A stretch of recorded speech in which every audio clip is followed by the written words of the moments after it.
Kita itu sangat prihatin sekaligus tidak percaya, Pak. Karena setelah Ya. kita telusurin, masa sih gara-gara uang 300 juta beliau itu jenderal loh. Tak, jadi kalau gara-gara 300 juta beliau berdagang narkoba, bagi kami sangat tidak masuk akal. Dari situ, Pak, awal mula kita membela beliau. Setelah menerima atau mendengarkan tuntutan jaksa itu, Pak, apa reaksi dari Pak Teddy Minahasa kepada tim penasihat hukum, Pak? Kami dan Pak Teddy sama sekali tidak terkejut, Pak. Oh, tidak terkejut ya? Kita itu bahkan begitu perkara P21, kita sudah dapat informasi beliau itu akan dituntut mati. Bagaimana komunikasi dan hubungan Pak Teddy setelah terkena masalah ini dengan pihak keluarga, Pak? Sejauh ini masih baik.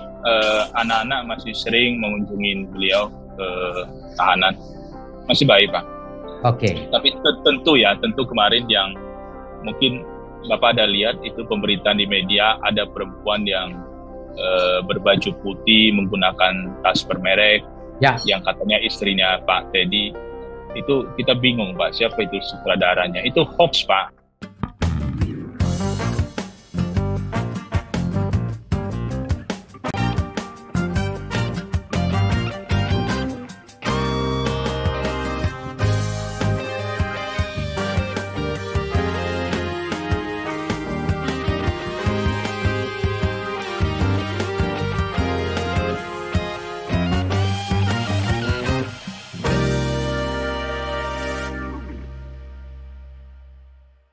Assalamualaikum warahmatullahi wabarakatuh. Salam damai sejahtera buat kita semua.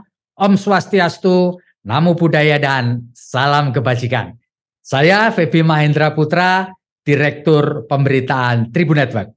Tribuners, pada hari Kamis 13 April 2023 yang lalu, terdakwa Inspektur Jenderal Polisi Teddy Minahasa yang dituduh terlibat dalam penjualan barang bukti narkotika telah menyampaikan pembelaan pribadi. Demikian pula dengan tim penasihat hukum terdakwa juga telah menyampaikan nota pembelaan. Pada intinya tim penasihat hukum meminta kepada majelis hakim untuk membebaskan terdakwa Teddy Minahasa. Dan sebagaimana kita ketahui, sebelumnya jaksa penuntut umum mengajukan tuntutan pidana mati terhadap Irjen Pol Teddy Minahasa, dan jaksa menyatakan tidak ada unsur meringankan daripada terdakwa. Dan telah bersama dengan saya anggota tim penasihat hukum terdakwa, beliau adalah Bapak Antoni Jono. Saya akan sapa beliau. Apa kabar Pak Antoni? Kabar baik Pak Febi, alhamdulillah. Selamat siang. Terima kasih Pak Antoni. Sebelum kita lanjutkan ngobrol lebih dalam, saya kepingin tahu Pak, bisa cerita nggak bagaimana ceritanya Pak Antoni Jono sampai bergabung menjadi tim penasihat hukumnya Pak Teddy Minahasa, Pak? Silakan, Pak. Oke, jadi ceritanya panjang, Pak. Intinya beliau itu adalah teman baik kami. Saya itu kebetulan 6 tahun berkarir di kantor Hotman Paris. Jadi sewaktu saya berkarir di sana, Pak Hotman itu sering membantu rakyat kecil, ekonomi lemah yang di Kopi Joni. Sering ditemukan, Pak, masyarakat kecil itu korban kriminalisasi hukum. Ada yang dia laporannya sudah sangat telat, tapi dia laporkan penyidik, dia laporkan ke polisi, nggak dinaikkan perkaranya. Jadi kita lihat yang janggal-janggal dan aneh begitu, kita laporkanlah ke Karopaminal. Kebetulan Karopaminal pada saat itu dijabat oleh Irjen Pol Teddy Minahasa. Dari sana kita sudah bersahabat baik. Begitu kita mendengar beliau kena masalah, apalagi yang sangat serius, narkoba, kita itu sangat prihatin sekaligus tidak percaya, Pak. Karena setelah kita telusurin, masa sih gara-gara uang 300 juta beliau itu jenderal loh. AKBP saja 300 juta punya. Dodi Prawira Negara saja mobilnya Suzuki Jimny, Pak. Suzuki Jimny itu di atas 500 juta. Jadi kalau gara-gara 300 juta beliau berdagang narkoba, bagi kami sangat tidak masuk akal. Dari situ, Pak, awal mula kita membela beliau. Oke. Pak Antoni, jaksa penuntut umum mengajukan tuntutan pidana mati. Ini tuntutan pidana maksimal. Pak, boleh cerita dong, ketika setelah menerima atau mendengarkan tuntutan jaksa itu, Pak, apa reaksi dari Pak Teddy Minahasa kepada tim penasihat hukum, Pak? Kami dan Pak Teddy sama sekali tidak terkejut, Pak. Oh, tidak terkejut ya? Kita itu bahkan begitu perkara P21, kita sudah dapat informasi beliau itu akan dituntut mati. Begitu P21 belum mulai pemeriksaan persidangan. Itu saya kira waktu pledoi pribadi Pak TM itu sudah disampaikan di persidangan. Jadi ada sahabat beliau yang menghadap ke, tidak perlu sebut namanya, tapi salah satu dari tim JPU sudah disampaikan. Mereka minta supaya beliau itu ngaku, kalau enggak akan dituntut mati.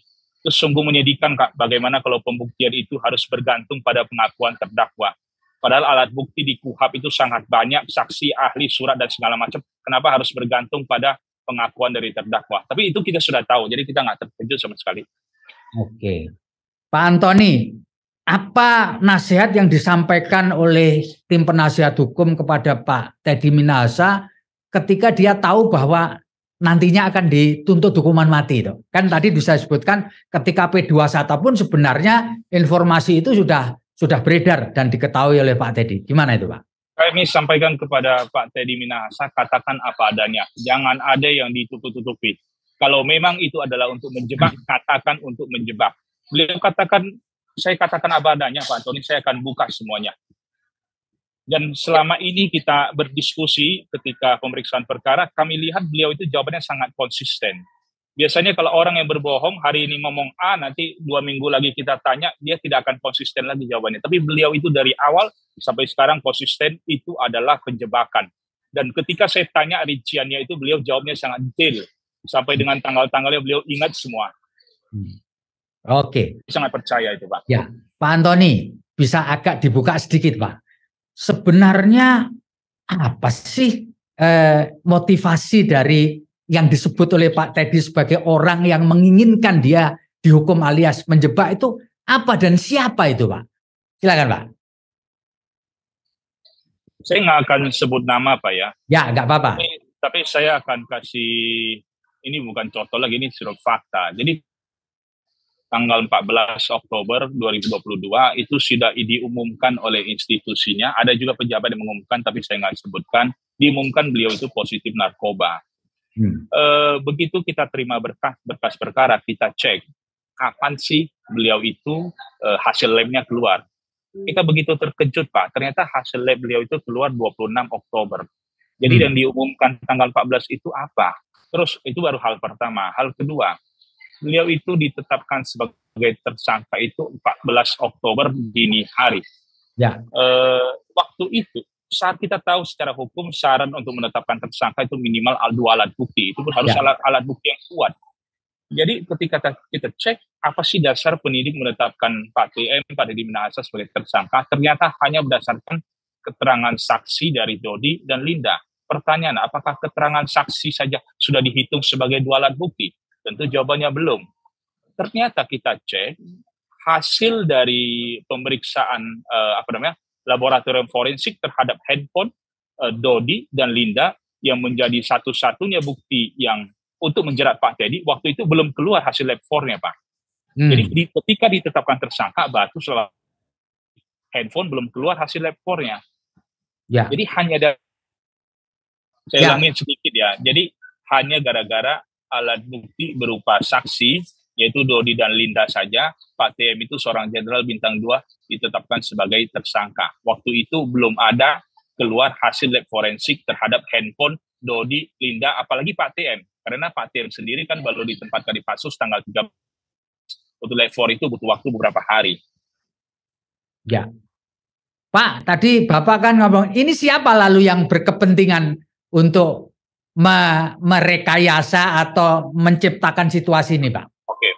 Saya bukan menggunakan pendapat atau statement sendiri, saya menggunakan keterangan dari saksi yang sudah memberikan keterangan di bawah sumpah di hadapan pengadilan, yaitu saksi Janto Sitomorong dan M. Nasir.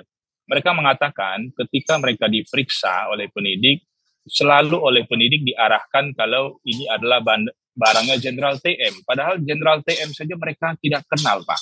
Itu keterangan dari para saksi. Itu sudah menjadi fakta persidangan. Ya. Lalu sebenarnya yang berkepentingan siapa lalu, Pak? Ya, kalau kita merujuk pada keterangan saksi itu, saksi mengatakan penyidik yang mengarahkan. Itu Bapak simpulkan saja sendiri, saya nggak mau sebut nama.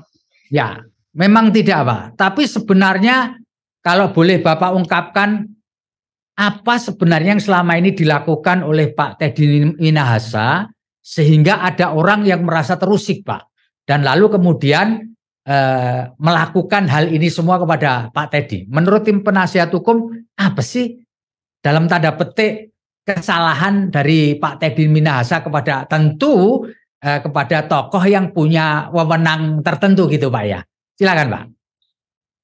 Kami tidak tahu pasti ya kalau dari kami ya, tapi kalau dari segi timing itu bertepatan sekali ketika TR beliau sebagai Kapolda Jatim itu turun.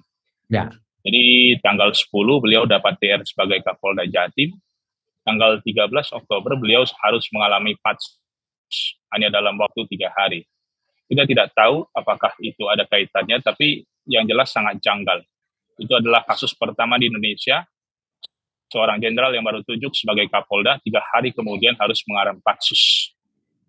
Ya, Pak Antoni, di luaran kemudian beredar kabar bahwa ini sebenarnya cerminan perang bintang di dalam tubuh Polri. Setelah kasus Verdi Sambo, lalu muncul ada dokumen-dokumen. Jadi ini adalah satu, Pak Teddy ini masuk kelompok yang bukan kelompoknya Verdi Sambo. Bagaimana Bapak menanggapi isu yang muncul di luaran ini, Pak Antoni? Kalau itu saya tidak bisa komentar, tapi saya melihat dari media itu kan ada namanya Satgasus Merah Putih yang diketuain oleh Verdi Sambo. Ya. Memang Pak Teddy Minahasa bukan anggota di sana, itu yang kita ketahui. Gitu ya Pak ya. Ya. Pak Teddy Minahasa membuat pembelaan pribadi. Apakah isi pembelaan pribadi itu dikonsultasikan kepada tim penasihat hukum, Pak?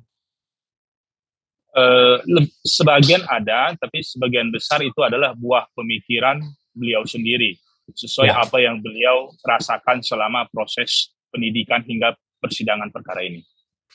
Jadi sebagian dikonsultasikan, sebagian merupakan buah pikir dari Pak Teddy Minahasa sendiri ya Pak? Betul. Pak, di dalam pembelaan pribadi itu Pak Teddy Minahasa juga menyebutkan ada oknum jaksa yang mengintimidasi dia. Ya. Pak, apa relevansi Pak Teddy mengungkapkan itu dalam nota pembelaan dengan perkara yang dihadapi, Pak? Itu justru sangat relevan. Seperti yang saya cerita ke Pak Febi tadi, ya. Begitu P21 saja ketika ada sahabat Pak Teddy menghadap jaksa, itu sudah dikasih tahu kok, agar Pak Teddy ngaku, kalau enggak kami tuntut mati. Ternyata dituntut mati duluan. Ternyata dituntut mati beneran. Ya. Berarti kami menduga, jangan-jangan memang ada yang mesan. Kok belum periksa perkara saja, belum periksa saksi, belum periksa bukti yang lain, kok jaksa sudah tahu bakal menuntut mati. Luar biasa itu, Pak. Ya. Pak, apakah yang dimaksud oleh Pak Teddy oknum jaksa itu adalah yang sekarang menjadi tim jaksa penuntut umum, Pak? Atau atasannya lagi? Ya, ada salah satu di dalamnya, tapi kami tidak akan sebutkan nama. Oh, ada salah satu di dalamnya ya, Pak ya. Pak, kalau boleh tanya, Pak, bisa dijelaskan oleh tim penasihat hukum, Pak, konteks Pak Teddy Minahasa menghubungi bapaknya Dodi yang kemudian direkam dan dipublikasikan di ruang sidang ketika persidangan berlangsung. Apa itu, Pak? Sebenarnya bisa dijelaskan, Pak? Bisa, Pak. Tapi kejadian yang sebenarnya adalah yang menghubungin Pak Teddy itu justru adalah istrinya Dodi, Ibu Rahma. Ibu Rahma datang beberapa kali ke rumah memohon-mohon supaya Pak Teddy berikan bantuan. Lalu Pak Teddy terkejut, dia tanya, apa sih yang sebenarnya terjadi pada Dodi? Bu Rahma ceritalah ada kaitan dengan Arif, saya nggak tahu. Arif dibawa dibawa temannya ke rumah terus mengambil satu kardus. Kemudian Pak Teddy tanya, apa biasa yang dikerjakan antara Arif dan Dodi? Oh, mereka itu sering bikin kayu katanya. Makanya dijawab oleh Pak Teddy waktu itu, ya udah bilang saja itu Arif. Kemudian yang isi dari kardus itu bilang aja isinya kayu. Karena begini logika Pak Teddy, pada tanggal 24 September 2022, Pak Teddy sudah perintahkan batalkan, musnahkan. Kok tiba-tiba masih ada barang? Ini jangan-jangan Arif ini yang bermain. Makanya buang badan ke Arif. Itu intinya, Pak. Lalu yang telepon dengan orang tuanya Pak Dodi, Pak? Ya, yang minta telepon ke bapaknya Pak Dodi itu justru Ibu Rahma. Kalau enggak, dari mana Pak TM dapat handphonenya Pak Maman? Itu yang ngasih adalah Ibu Rahma. Dalam konteks untuk apa, Pak, menelpon Pak Rahman, Pak? Oh, oke. Karena meminta bantuan terus istrinya si Dodi, ya makanya Pak TM tanya, oke, tindak lanjutnya saya harus ngomong kepada siapa? Tindak lanjutnya diarahkan oleh Rahma, oke, hubungin saja bapak mertua saya, yaitu Bapak Maman. Kenapa diarahkan supaya satu lawyer itu supaya lebih mudah dalam rangka menyusun pembelaan? Kan mereka yang minta supaya dibantu Pak TM yang menyediakan lawyer, itu adalah bentuk bantuan atas permintaan istrinya Dodi. Pak, lalu kenapa ceritanya jadi berubah, Pak? Bisa dijelaskan, Kak? Kenapa? Cerita yang berubah di mana, Pak? Ceritanya kan si Bu Rahma minta bantuan ke Pak Teddy Minahasa. Lalu kemudian sekarang menjadi lawan gitu. Nah, itu harus ditanyakan kepada Ibu Rahma dan Bapak Dodi. Oh, jadi tim penasihat hukum Pak Teddy Minahasa tidak bisa menduga ya mengapa kemudian terjadi berbalik arah gitu, Pak. Hanya sekedar dugaan tentu bisa. Ya. Ini tidak mungkin lah kalau tidak ada yang mengarahkan. Oh, ada. Pasti ada yang menjanjikan, udah tuduh saja pimpinanmu, nanti kamu akan mendapatkan keringanan. Oh, begitu ya, Pak ya. Ya, kemudian ya ini kita beruntung juga ya. Mereka mengajukan JC, ternyata JC-nya ditolak. Itu pasti ada yang mengarahkan untuk itu semua. Kita terima kasih juga kepada LPSK, kemudian menolak permohonan JC dari Dodi dan Linda. Ya, kalau kita tahu syarat JC itu tidak boleh pelaku utama. Mungkin ya LPSK menilai mereka adalah pelaku utama. Baik, Pak. Kalau boleh dijelaskan, Pak, apa sih sebenarnya hubungannya Pak Teddy dengan Linda Pujiastuti ini, Pak? Nah, ini yang seru ini. Ibu Linda itu bagi kami pembohong besar, Pak ya. Ya. Dari background saja, beliau yang mengakui sendiri, beliau itu adalah GRO di hotel yang kita tahu tempat Spa Plus Plus. Ya. Waktu kita tanya apa yang dimaksud Spa Plus Plus, Ibu Linda sendiri yang menjelaskan memberikan pelayanan seks. Jadi orang dengan background seperti itu. Ketika kita tanya sahabatnya Kasranto yang kebetulan terdakwa di perkara lain dan menjadi saksi di perkara Pak Teddy, apa sih pekerjaan Ibu Linda? Dijawab mucikari. Background yang seperti itu, ya. Kemudian Arman Depari, ketika Arman Depari mantan deputi BNN, Pak, ya. Ketika diwawancara oleh TV One, Arman Depari yang mengatakan kalau Ibu Linda itu adalah informan minta pulsa.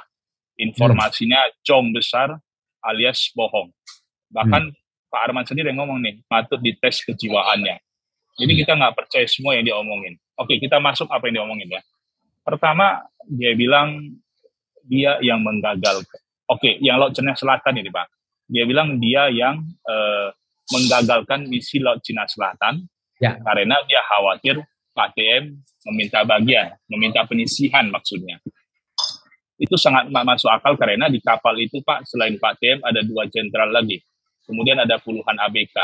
Bagaimana seorang Pak TM bisa, apa istilahnya, membungkam begitu banyak mulut, ya. Terus kedua, kalau dia bilang dia khawatir Pak TM meminta penyisihan, tapi kok pulang dari Laut Cina Selatan, dia bilang dia nikah siri sama Pak TM. Kalau dia begitu cintanya sama Pak TM, bukankah dia harusnya memberikan informasi yang akurat supaya ketangkap bandar narkobanya, sehingga orang yang dicintai prestasinya meningkat, mendapatkan reward dari pimpinan. Ini kan tidak masuk akal semua, Pak. Terus dia bilang lagi, dia punya anak dengan Pak TM dan akan hadir sebagai saksi. Kita tunggu terus sampai pemeriksaan saksi selesai, nggak pernah muncul anak itu. Terus kita berhitung, dia itu ke Laut Cina Selatan dengan Pak TM 2019. Kalau dia punya anak, katakan dari setelah pulang dari Laut Cina Selatan, berarti umurnya sekitar 4 tahun. Kita cek dapat dipastikan 1000% Bu Linda itu tidak punya anak umur 4 tahun. Jadi itu anaknya siapa gitu loh. Terus dia itu kan punya suami Pak. Ya. Apakah seorang perempuan yang bersuami masih boleh menikah siri dengan orang lain? Ya, itu pertanyaan. Lanjutan lagi, Pak TM itu seorang Muslim. Anita itu saya saksikan sendiri di hadapan persidangan ketika menjadi saksi. Dia itu bersumpah atas nama Tuhan Yesus Kristen. Ya, jadi kalau Kristen, apakah dia bisa nikah siri? Saya nggak tahu itu. Kalau nikah siri, kita juga tunggu. Saya udah tantang itu di media. Mana fotonya? Siapa saksi, siapa walinya, siapa keluarga yang hadir. Satu pun tidak bisa dibuktikan, Pak. Jadi menurut kami yang diterangkan Linda Pujastuti kosong semua itu, pembohong besar itu. Pak, tapi operasi di Laut Cina Selatan itu memang ada ya, Pak ya? Memang ada, Pak, dan itu adalah operasi yang sah. Pak TM itu dapat surat tugas yang ditandatangani oleh Kapolri pada masa itu, Pak Tito Karnavian. Itu Juni 2019, Pak. Ada itu. Jadi memang tapi ada surat perintahnya ya, Pak ya? Ya, tapi gagal memang operasi itu ya. Karena kalau Pak TM bilangnya Linda itu pembohong, dia kasih informasi yang bohong. Ya. Dan apakah benar kemudian atas kegagalan itu ada semacam sakit hati dari Pak Teddy Minahasa kepada Linda Pujiastuti, Pak? Tentu, karena itu Pak TM memang sangat marah sekali dengan Linda. Kemudian Pak TM juga dapat informasi yang A1 kalau Linda itu adalah bandar narkoba. Dia itu punya jaringan di lapas. Makanya dibikinlah misi penjabakan terhadap Linda. Oh, itu ya Pak ya? Betul. Itu motifnya Pak. Ya, Pak. Dari pengalaman Bapak sebagai seorang advokat pengacara, apakah menangani perkara ini adalah perkara yang terberat yang pernah Bapak tangani, Pak? Tidak yang terberat, menjadi berat karena ada faktor politik di sini. Jadi ada sebenarnya secara konstruksi hukumnya tidak terlalu berat. Kalau konstruksi hukum harus bebas, Pak Teddy. Ya. Pak, bisa dijelaskan meskipun sudah disampaikan dalam pembelaan, singkat saja. Apa yang membuat tim penasihat hukum itu yakin Teddy Minahasa itu bisa divonis bebas, Pak? Oke.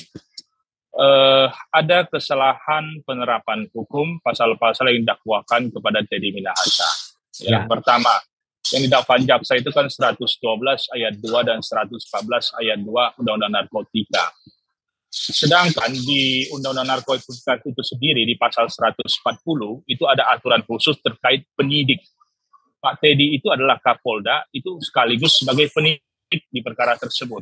Jadi kalau katakan ada barang bukti yang dalam kutip diselewengkan atau salah lah pengamanannya, itu harusnya kena 140.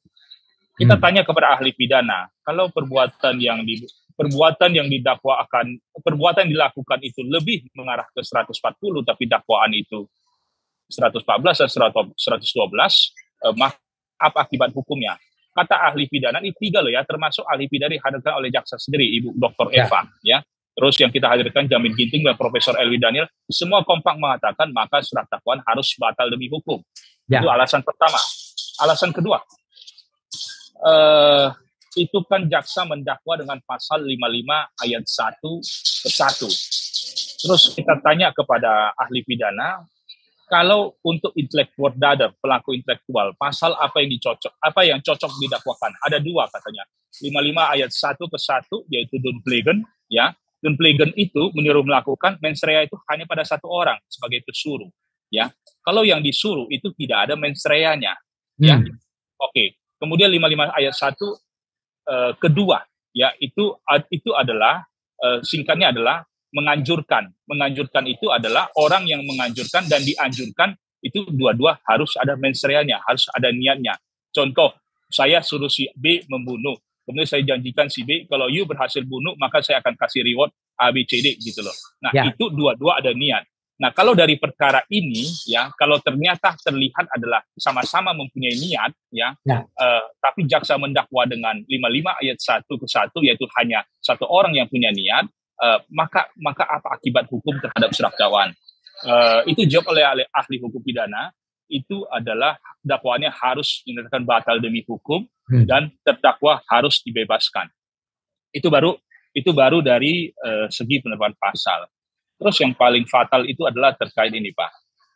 Jaksa dalam dakwaannya mengatakan barang bukti yang disita oleh Polda Metro Jaya itu adalah sumbernya dari Bukit Tinggi yang berasal dari pergantian barang bukti dengan tawas. Ya. Sampai dengan detik ini, kami menilai jaksa belum mampu membuktikan adanya penukaran tawas. Kenapa? Pertama, barang bukti yang disita oleh Polda Metro Jaya tidak pernah dilakukan uji perbandingan secara laboratorium dengan barang bukti yang di Bukit Tinggi. Yang di Bukit Tinggi bukannya udah dimusnahkan semua, Pak. Betul, sudah dimusnahkan semua, tapi ada disisakan sekitar 4,5 kg. Itu mereka kasih kepada Kejaksaan Negeri Agam dan Bukit Tinggi untuk kepentingan persidangan.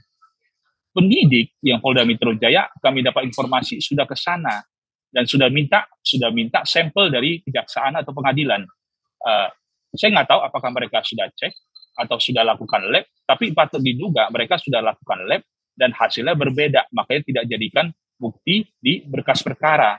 Kalau identik, pastilah mereka akan masukkan ke berkas perkara karena akan menguntungkan dakwanya jaksa dan pembuktiannya penyidik. Nah, itu baru salut dari uji perbandingan. Kedua, yang menyaksikan pergantian tawas itu hanya satu orang saksi. Ya, itu namanya Syamsul Ma'arif. Dodi sendiri yang memerintahkan, dia ngakunya memerintahkan, dia itu tidak pernah menyaksikan langsung penukaran tawas itu. Ya, berarti keterangan saksi Dodi itu jatuhnya adalah testimonium di auditu, itu tidak berlaku sebagai alat bukti. Ya, keterangan saksi sendiri, Arif sendiri, satu saksi bukan saksi, Pak, unus testis, nullus testis. Ya. Jadi sampai sekarang penukaran tawas itu kami menilai jaksa belum sanggup membuktikan. Jadi dua itu ya Pak ya. Jadi belum ada bukti yang menyatakan bahwa barang bukti yang dijual oleh Dodi Prawiranegara ini identik dengan barang bukti yang disita di Bukit Tinggi ya Pak ya. Betul. Kalau tidak identik maka tidak ada hubungan lagi Pak Teddy di kasus ini. Kalau ternyata itu adalah barangnya Dodi sendiri, yang saya nggak tahu dari mana sumbernya dia dapat, yang dia pakai untuk berdagang dengan Anita. Terus apa kaitan Pak Teddy? Nah, ini perlu ada satu kejanggalan lagi perlu kita ungkap. Jadi kita cek laporan Pak Dodi kepada Pak TM itu yang melalui WhatsApp. Kebetulan nih ada di berkas. Setelah kami total itu ada 44,5 kg. Tapi ketika penimbangan ulang menurun menjadi 39,5, berkurang sekitar 5 kilo. Ya. Apakah 5 kilo itu yang dia gunakan untuk menjual kepada Anita? Ya. Itu ya, tahu ini, Pak. Iya. Kita tidak tahu ya, Pak. Iya. Ya. Pak, sebenarnya boleh dijelaskan nggak, Pak? Selama ini hubungan antara Pak Teddy Minahasa dengan Dodi ini gimana sih, Pak? Hubungan selama ini baik. Justru kenapa Pak Teddy berikan tugas penjebakan ini kepada Dodi, bukan kepada yang lain, karena Pak Teddy itu merasa iba kepada Dodi. Beliau itu pernah cerita kepada saya, Pak Antoni, Pak Dodi itu setelah berhasil menaikkan Polres Bukit Tinggi dari tipe B menjadi tipe A, Pak Dodi itu dipindah oleh Mabes Polri menjadi Karolog. Saya bisa paham perasaan Pak Dodi pasti sedih. Harusnya kalau Polres Bukit Tinggi menjadi tipe A, Pak Dodi masih Kapolres di situ, mestinya kan dia naik Kombes. Kok ini malah dipindah Karolog. Tapi memang saya sudah cek ke Mabes Polri, Pak Teddy, kata Pak Teddy, itu berdekatan dengan pendekatan dengan Hari Poluan. Ya. Mabes Polri itu sangat ingin Kapolres Bukit Tinggi dijabat oleh seorang Poluan, karena cikal bakal Poluan itu adalah lahirnya dari Bukit Tinggi. Ya. Nah, jadi karena itulah dipindah. Kemudian saya sendiri, kata Pak Teddy, saya juga pernah mengalami posisi yang sama. Setelah berjuang menaikkan Polda Banten menjadi tipe A, saya itu malah dipindah menjadi Wakapolda Lampung. Pak Teddy itu bekas Kapolda Banten, Pak Febi. Ya, betul. Ya, jadi perasaan saya itu sakit hatinya, saya tahu Dodi itu juga pasti merasakan hal yang sama. Makanya ketika Anita hubungin saya, saya teringat, wah ini Anita pernah nipu saya, pernah bohongin saya. Terus saya juga tahu dia bandar narkoba. Saya mintalah Dodi untuk menjebak Anita. Jadi kalau Dodi berhasil menjebak Anita, ya tentu Dodi akan jadi berprestasi dan gampang untuk saya promosikan lagi untuk bikin daftar reward prestasinya Dodi gitu loh. Ya. Untuk dilaporkan ke pimpinan. Ya, Pak Antoni, apakah hal semacam itu lazim, Pak, ya, di Polri ada untuk membantu Pak Dodi, lalu dibikinlah sebuah operasi penjebakan begitu, apakah lazim, Pak, ya, Pak Antoni? Itu sangat lazim. Yang gini, targetnya kan sudah jelas, yaitu Linda Pujastuti. Ya, karena dia itu adalah bandar narkoba dan pernah nipu. Tinggal siapa personel yang akan ditugaskan. Kebetulan Pak Teddy itu, tadi saya cerita dia merasa iba kepada Dodi, ingin Dodi berprestasi, dia tugaskanlah Dodi untuk melakukan itu sangat lazim, Pak, menurut Pak Teddy di kepolisian. Oke, Pak, selama proses persidangan, ya, Pak Teddy itu kelihatan garang gitu ya, jadi nggak ada manis-manisnya sama sekali gitu, garang gitu. Apa memang seperti itu nasihat dari penasihat hukum untuk supaya Pak Teddy ini bisa meyakinkan majelis bahwa dia nggak bersalah, itu perlu bersikap garang dengan siapapun termasuk para saksi, Pak? Itu bukan acting ya, itu memang beliau apa adanya.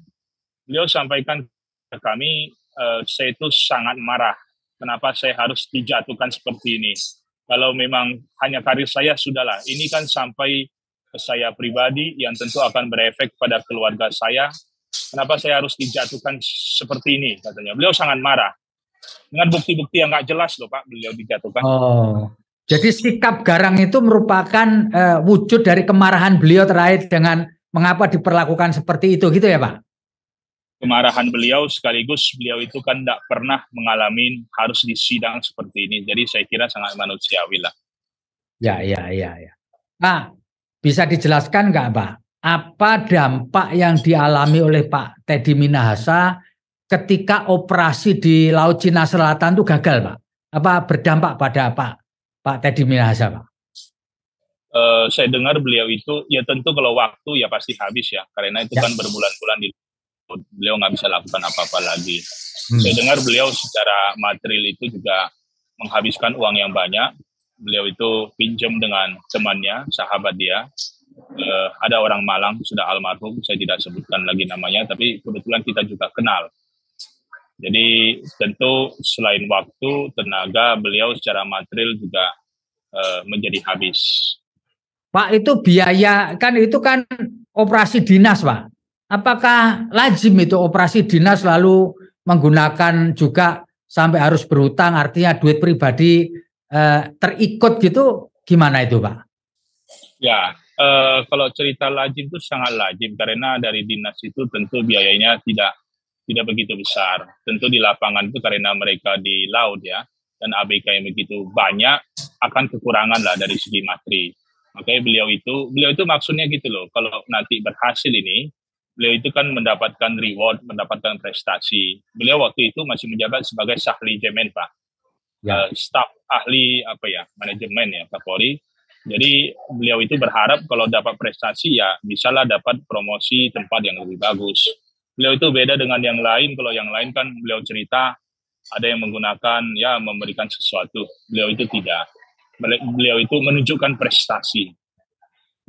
Ya. Makanya ada orang-orang yang nanya kok sampai rela menggunakan materi secara pribadi untuk kepentingan operasi kepolisian. Yaitu beliau apa adanya. Karena kalau operasi berhasil dia sampaikan kepada pimpinan, itu reward bagi beliau lebih terhormat.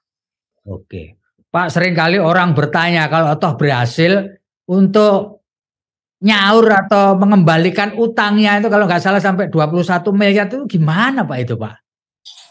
Oke, teman-teman Pak Teddy itu ada yang pengusaha, mereka memang sudah rekanan lama, teman baik. Saya nggak tahu bagaimana nanti cara mengembalikan, apakah mereka tidak akan menagih lagi atau itu bagian dari CSR perusahaan, saya nggak tahu itu detailnya. Ya, Pak, apakah Bapak sebagai anggota tim penasihat hukum yakin majelis hakim berani menjatuhkan putusan seperti yang diminta oleh tim penasihat hukum, Pak? Memang harus kita akui perkara ini penuh dengan tekanan publik ya. Mata semua tertuju di sini, apalagi perkara yang Verdi Sambo sudah selesai. Tentu ini menjadi perhatian utama. Tapi harapan kami adalah majelis hakim jangan sampai terpengaruh oleh opini publik. Kalau saya sih optimis sampai sekarang harusnya bisa bebas. Ya, Pak, kalau toh majelis hakim, kalau toh ini ya mengikuti skenario atau tuntutan dari jaksa, ini endingnya menurut Pak Antoni gimana? Tentu Bapak bisa banding, bisa kasasi, bahkan ke upaya hukum yang lain. Tapi menurut feeling Bapak sebagai advokat yang sudah bertahun-tahun melihat menjalani praktek hukum di negeri ini, endingnya gimana ini, Pak? Saya tidak bisa mendahului putusan hakim, Pak, apalagi feeling. Jadi saya secara profesional, saya sangat optimis karena saya sudah lihat semua berkas perkaranya, semua bukti-bukti yang di persidangan. Dari tidak bisa membuktikan pergantian trawas saja itu sebenarnya sudah gugur dakwaannya. Menurut saya harus bebas. Ya, Pak, selama ini Pak, ketika menjalani proses persidangan, Bapak harus berkomunikasi dengan klien. Apakah ada hambatan Pak selama ini di dalam proses ini Pak? Oh, tidak ada. Tidak ada ya Pak ya? Baik, ya. Jadi tidak ada pihak yang menghalang-halangi pola komunikasi antara tim penasihat hukum dengan terdakwa ya Pak? Atau tersangka waktu itu ya? Untuk komunikasi untuk semua penasihat hukum tidak ada kendala. Tidak ada kendala ya Pak? Ya. Pak, begini Pak, kalau boleh saya tahu Pak, ya. Apa yang tim penasihat hukum kesulitan? Mungkin pasti di antara yang itu pasti ada kesulitan. Apa kesulitan yang dialami oleh tim penasihat hukum di dalam mendampingi klien mulai dari penyidikan sampai persidangan ini Pak Antoni? Kesulitan kalau hanya sekedar bertemu, berkonsultasi, minta waktu segala macam itu tidak ada. Ya. Tapi memang kesulitannya bisa berupa permintaan dokumen dan lain-lain. Seperti uji perbandingan itu dari awal sudah kita sampaikan di tingkat pendidikan. Kenapa itu tidak dilakukan? Apakah memang atau apakah sudah dilakukan tapi memang hasilnya berbeda. Ternyata yang di Jakarta jadnya berbeda dengan jad yang Bukit Tinggi, sengaja tidak dimunculkan. Lebih ke secara administratif itu kesulitannya. Kalau yang lain-lain tidak ada. Tidak ada ya Pak ya. Baik. Pak, sebagai penasihat hukum, Bapak mungkin bisa cerita sedikit. Selama menjalani proses penahanan ini, apa yang terjadi pada Pak Dodi? Apakah dia biasa saja, atau stres, atau depresi, atau gimana Pak? Terjadi kepada Pak Teddy kali ya tadi ya. Gimana Pak? Tadi pertanyaan apa yang terjadi terhadap Pak Dodi? Oh Pak Teddy salah Pak, salah. Pada Pak Teddy Minahasa selama proses ini apakah merasa stres, syok, atau depresi gitu Pak? Ya secara manusiawi orang yang ditahan pastilah ada sedikit rasa frustasi ya. Ya. Tapi beliau itu yang kita sangat salut adalah beliau itu sangat semangat dan optimis. Beliau itu tidak bersalah. Jadi optimisme itu yang muncul selama ini selama proses ini Pak ya. Betul. Pak, bisa diceritakan sedikit Pak bagaimana komunikasi dan hubungan Pak Teddy setelah terkena masalah ini dengan pihak keluarga Pak? Sejauh ini masih baik. Anak-anak masih sering mengunjungi beliau ke tahanan. Masih baik Pak. Oke. Tapi tentu kemarin yang mungkin Bapak ada lihat itu pemberitaan di media ada perempuan yang berbaju putih menggunakan tas bermerek yang katanya istrinya Pak Teddy. Itu kita bingung Pak, siapa itu sutradaranya? Itu hoax Pak. Istri Pak Teddy itu saya sendiri kan pernah ketemu. Ya. Bu Merti itu saya sendiri pernah ketemu. Bukan begitu Bu Merti itu. Jadi Bu Merti sampai sekarang belum pernah ke pengadilan. Ya. Jadi yang perempuan yang di framing jadi istri Pak Teddy seolah-olah pamer kemewahan itu hoax itu. Saya nggak tahu siapa yang bikin itu. Oh, jadi itu sebenarnya bukan istri Pak Teddy Pak ya? Orang yang tidak dikenal ya Pak ya? 1000% bukan Pak. Oh, karena selama ini memang istri Pak Teddy sama sekali tidak pernah datang ke persidangan ya Pak ya? Belum pernah. Kalau pernah kan pasti kami kenal semua, Pak. Dan pasti komunikasi dengan kami. Ya, baik. Terima kasih Pak Antoni Jono atas ngobrol kita terkait dengan perkara yang dihadapi oleh Inspektur Jenderal Polisi Teddy Minahasa. Sekali lagi terima kasih. Saya Febi Mahendra Putra, Direktur Pemberitaan Tribun Network, pamit undur diri. Assalamualaikum warahmatullahi wabarakatuh. Salam damai buat kita semua. Shalom, Om Santi Santi Om, Namo Buddhaya, dan salam kebajikan, dan jangan lupa tetap bahagia.